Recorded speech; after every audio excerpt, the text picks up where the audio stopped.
Hello বন্ধুরা, আসসালামু আলাইকুম। আশা করি সকলে ভালো আছেন, আমিও ভালো আছি। আজকে আমরা যাচ্ছি পায়রা বন্দর কলাপাড়া। পায়রা বন্দর যেটাকে 4 লাইন বলেই আমরা চিনি। চলুন আপনাদের সাথে নিয়ে যাওয়া যাক, ঘুরে দেখে আসি সেখানে কী কী আছে। এখন আমরা আছি পাখিমারা পেরিয়ে একটু সামনে। দেখেন ভিউটা কত সুন্দর লাগতেছে। ওয়াও, অনেক সুন্দর লাগতেছে। আপনারা দেখতেছেন দুই পাশে সবুজ শ্যামলে ঘেরা, মাঝখান থেকে সরু পথ পেরিয়ে আমরা চলে যাব কিছুক্ষণ পরে পায়রা বন্দর। যারা যারা সাথে আছেন সকলকে ধন্যবাদ। আমরা যাচ্ছি বাইকে করে, সাথে আছে আমার বন্ধু শাহিন এবং নাজমুল। সামনে ড্রাইভিংয়ে আছে শাহিন, পিছনে আছে নাজমুল, যারে আমরা মূল্যে বলেই বলাই। মূল্যে না বলাইলে আবার সে ও হনে না, এই জন্য ওরা মূল্যেই বলাই। তো পিছনে আছে নাজমুল, সামনে আছে শাহিন, মাঝখানে আমি। চলুন যাওয়া যাক। এখন আমরা এসে গেছি প্রায় কলাপাড়া টোল প্লাজার কাছে, টোলের কাছে। এখন আমরা টোল পাড়াবো, দেখি এখানে কি আছে। এখানে 10 টাকা টোল দিতে হবে। সামনে লোক এসে দাঁড়াই গেছে টাকা নেওয়ার জন্য। 10 টাকা দিলাম।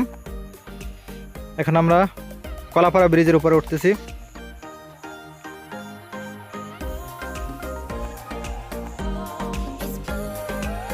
ব্রিজটা কত সুন্দর লাগতেছে দেখেন, দুই পাশ থেকে গাছে আবৃত করে রাখছে, চমৎকার সুন্দর।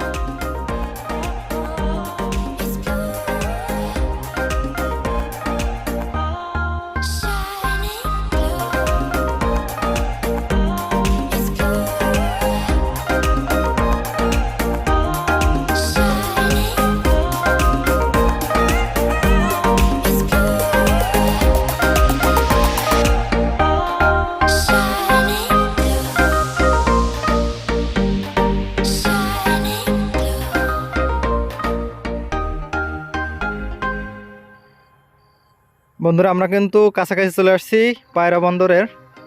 পায়রা বন্দরের কাছাকাছি নয় যদিও, পায়রা বন্দর রোডে ঢোকার কাছাকাছি চলে আসছি, যেখানটাকে 0 পয়েন্ট বলে।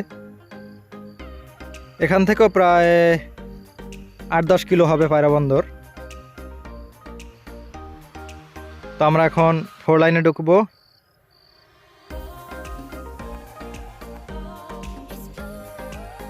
এখানে চেকপোস্ট আছে, অনেক সময় চেক করে, আবার অনেক সময় করে না।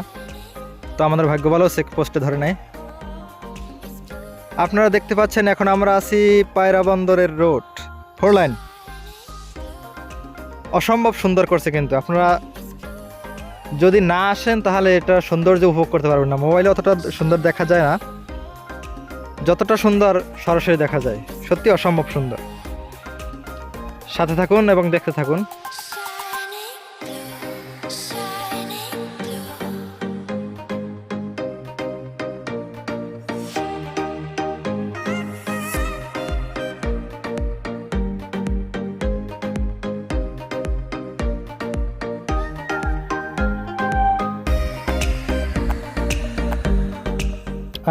বামে তাকানো যাবে না, সোজা চলো।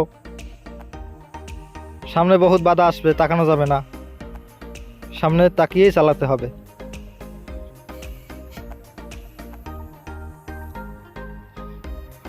আমার বন্ধুগুলো হলে অসভ্য, যেখানে দেখবে ওইখানে তাকাই থাকবে।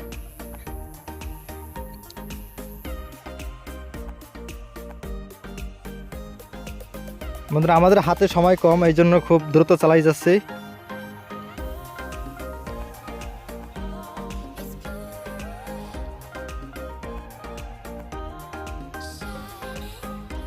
ভিউটা কিন্তু অসম্ভব সুন্দর লাগতেছে আসলে, যেটা বলে বোঝানো যাবে না। আমরা চলে আসছি প্রায় আর 2 কিলোমিটার আছে।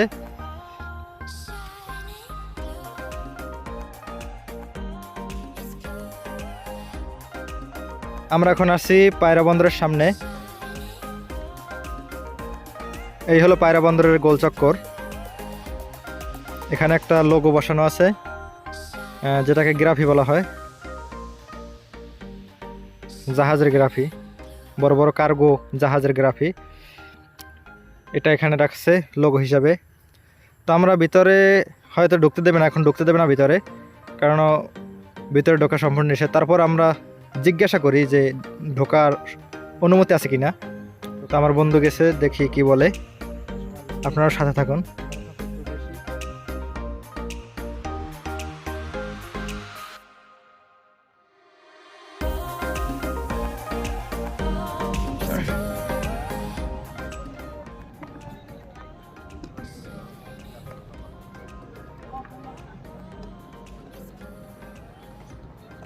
আসসালামু আলাইকুম। আসসালামু আলাইকুম। আপনারা ওই পারে যান, যেহেতু আপনাদের বাইক আছে নাকি?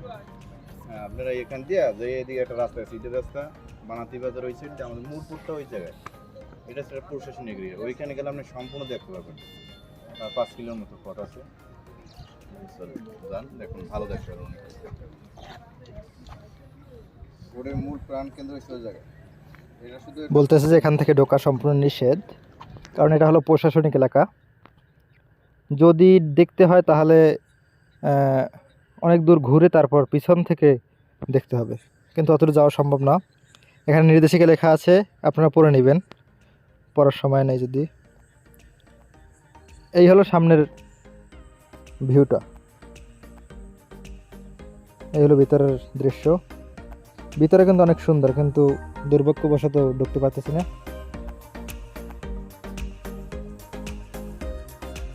ওরা ছবি না তুললে ওদের পেট ভরে না, যেখানে যাবে শুধু ছবি আর ছবি। ছবি না তুলতে পারলে পেটের ভাত হজম হয় না। এখন আছে মসজিদের সামনে।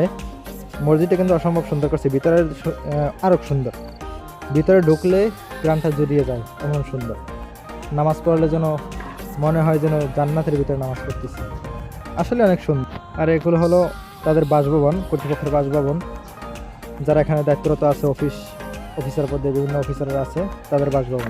গাড়ি দিতে আর কইছে তোর মামু বাড়ি আওয়ারাই আমার গাড়ি বলতে দিও এরকম মামা আইছে কি লিগা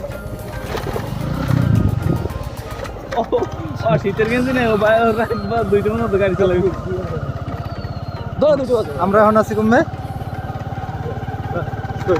ক্যামেরা কি জানি এদিন ছাওয়া না এতে যে ভালছে না।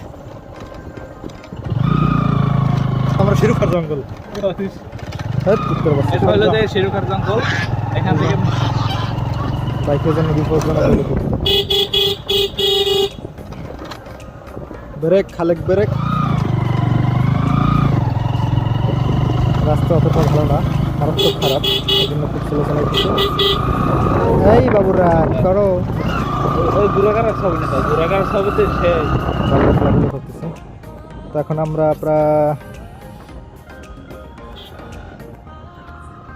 আমরা আছি তাপবিদ্যুতের ব্রিজ পাড়াইতেছি। এখনও অনেক পথ। আমরা এখন 6 লেন পাড়ি দিয়ে যাচ্ছি তাপবিদ্যুৎ কেন্দ্র।